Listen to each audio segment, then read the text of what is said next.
Hola amigos, los saluda Josecito. Estamos en Facebook, se agradece apoyo. A lo nuestro. Malvinas. Regimiento de Infantería 4, Monte Dos Hermanas y Harriet. Extractos del libro bajo palabra de Jorge Sáenz. El enemigo poseía un elemento de poder aún más valioso que el desbalance de fuerzas: la información actualizada y permanente de nuestras posiciones. Para obtenerla utilizaban helicópteros que observaban fuera del alcance de nuestras armas. Un intenso patrullado con visores térmicos que detectaban hasta el hombre aislado en un ignoto pozo de zorro. La ayuda de los Kelpers, diablos. Lo único que faltaba era que se enterasen del nombre del soldado que hacía sus necesidades en aquella roca. Comenta un corresponsal de guerra inglés. Sin embargo, el avance por las laderas del monte Harriet fue un asunto lento y cruento. Durante un par de horas parecía que todo iba a salir mal. Acosados en las laderas por los intensos disparos de ametralladoras y tiradores apostados, avanzaban lentamente y a duras penas. Vi caer a varios hombres heridos de bala y a otros los alcanzó la metralla de la continua cortina de fuego que disparaban a distancia. Los hombres que teníamos enfrente no iban a ceder si no era tras una lucha encarnizada. De acuerdo con la experiencia de la Primera Guerra Mundial, para que sea batida eficazmente la posición defensiva ocupada por una compañía, que debería tener entre 600 y 1200 metros de frente, son necesarios 10.000 disparos de artillería de 105 milímetros. Esto es imposible de llevarlo a la práctica, porque es una cantidad enorme, tanto, que la artillería enemiga disparó unos 25.000 proyectiles durante toda la campaña, y la batería de artillería del teniente Abadal, consumió en un mes y medio de combate el equivalente a 10 años de consumo de munición en épocas de paz. Al terrorífico fuego artillero enemigo, se sumó el del bombardeo naval y aéreo que martillaron continuadamente nuestras posiciones desde el 1 de mayo hasta el 14 de junio. Un proyectil de artillería produce múltiples esquirlas cuyo radio de acción mínimo puede estimarse en algunos casos en 100 metros a la redonda, esta vez reducido por la turba. El bombardeo apabulla, produce un fuerte daño moral. Psicosis de guerra. A veces rotura de tímpanos o daños internos por la onda expansiva, y sobre todo una enorme sensación de impotencia durante el fuego enemigo. Un impacto directo produce la virtual desaparición de la víctima deshecha en 1000 pedazos. La única defensa: meterse de cabeza en los pozos, y si se puede, rezar. Pero para cavar pozos se requieren herramientas de zapa y mucho tiempo. Después de la derrota sufrida en Darwin, el Regimiento de Infantería 4, cuyo cuartel estaba ubicado en la localidad de Monte Caseros, Corrientes, era la primera unidad con la que tendrían que enfrentarse los ingleses para continuar su avance hacia Puerto Argentino. El teniente coronel Diego Alejandro Soria era jefe del Regimiento 4 de Infantería desde el 26 de noviembre de 1980, unidad que dependía del general Parada hasta la caída de Darwin Prado del Ganso.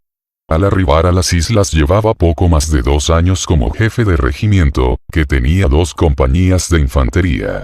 Para completar una tercera subunidad, debió movilizar a los conscriptos de la clase 63, que fueron a la guerra como reclutas con una instrucción básica de 45 días.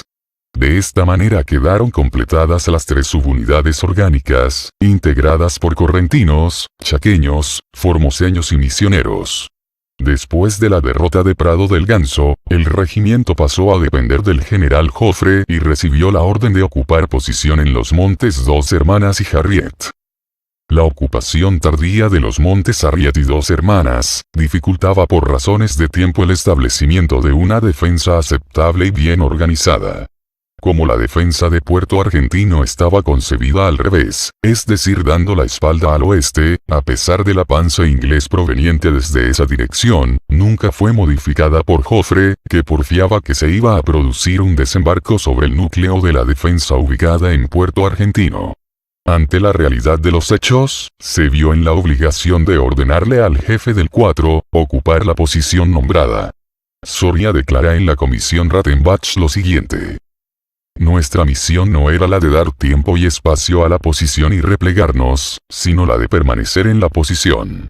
El general Joffre dijo que la nuestra era una misión prácticamente de sacrificio, por cuanto no íbamos a poder replegarnos. No porque no se quisiera, sino porque iba a ser imposible efectuar un repliegue organizado. A ningún militar le agrada recibir una orden prácticamente de sacrificio. De acuerdo con los usos y costumbres del mando del general Joffre, seguía manteniendo la tendencia de segregar fracciones de sus unidades subordinadas.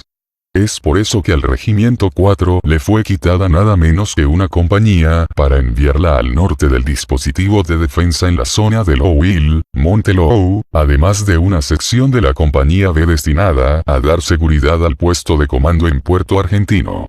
Al puesto de comando de Puerto Argentino.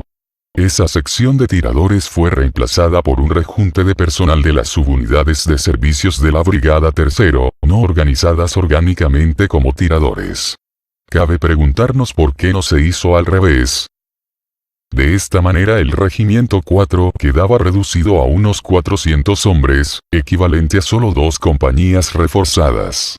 La unidad no tuvo problemas de abastecimiento de munición ni de víveres, pero no contaba con suficientes elementos de zapa, ni fuego de apoyo de artillería, y tenía escasos medios de comunicación interna. Es decir, empezamos mal. A partir del 31 de mayo comenzó a recibir fuego de artillería y bombardeos que produjeron su efecto, mientras grupos de exploradores enemigos trataban de infiltrarse para determinar el despliegue y armamento de las posiciones. La noche del 7 de junio recibieron un ataque sobre el sector norte de las posiciones en Monte Harriet, que una vez detectado fue rechazado por el fuego. Este primer intento respondía a la táctica inglesa de explorar la capacidad de reacción de las posiciones argentinas. Cuando llegó la noche del 11 al 12 de junio, fueron atacados nuevamente, esta vez por una brigada de los Royal Marines. El Comando 42 sobre el Monte Harriet. El Comando 45 sobre Dos Hermanas y el Comando 40 como reserva, unos 4.000 hombres en total. El enemigo efectuó un movimiento envolvente desde el sur y desde el este, el lado que daba a Puerto Argentino, contra la posición establecida en Dos Hermanas, con fuerte apoyo de artillería desde el oeste. El contundente ataque produjo la muerte de 30 efectivos y 170 heridos, equivalente al 50% de los hombres del regimiento.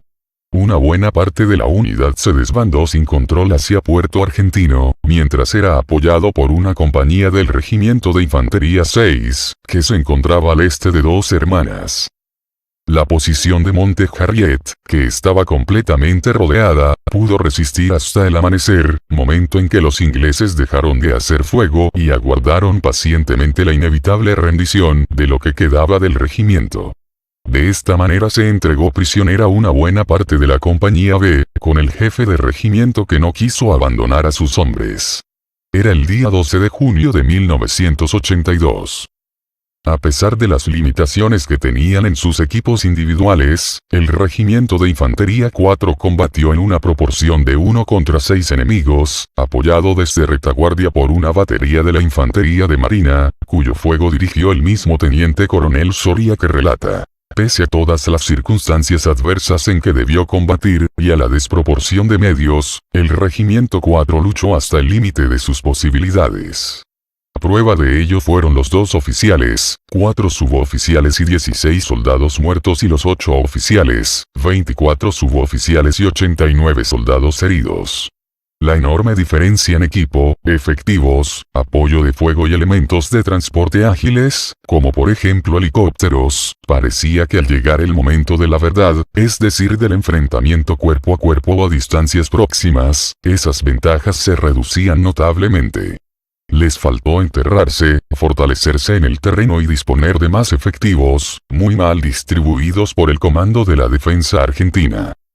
En el comando terrestre en Puerto Argentino se había perdido todo contacto con el jefe del Regimiento 4, hecho que hizo suponer que podría haber muerto en combate. Los que pudieron replegarse lo hicieron en desbande hacia el este, en dirección de Puerto Argentino, oasis de la guerra. Estaban agotados, desmoralizados, y se retiraban arrojando sus armas.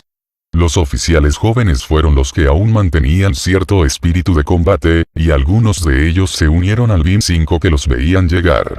Para evitar el desbande y la deserción, el mando terrestre dio una orden desesperada: disparar sobre todos aquellos que abandonen sus puestos y se retiren del frente.